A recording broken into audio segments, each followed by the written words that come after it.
5 вакыт намазын эч тургуза албай жаткан бир тууганым. Бул эки куш кабар сиз үчүн.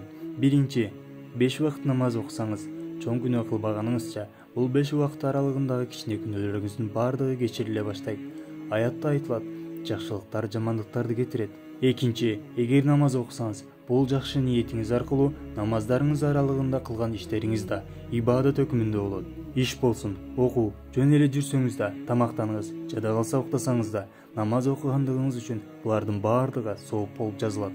Өмүрүңүз аяктап карыган кезиңизде өтмүшкө назар салып, кайгы, капа, өкүнүч каалайсызбы?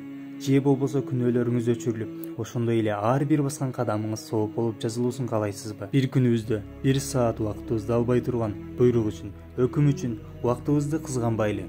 Келиңиз, азырдын өзүндө бул видеону намазынан кыйналып жүргөн жакындарыңызга жибериңиз да сооптош болуңуз. Аллах Таала бизди өзүнүн сүйүктүү пенделеринен кылсын.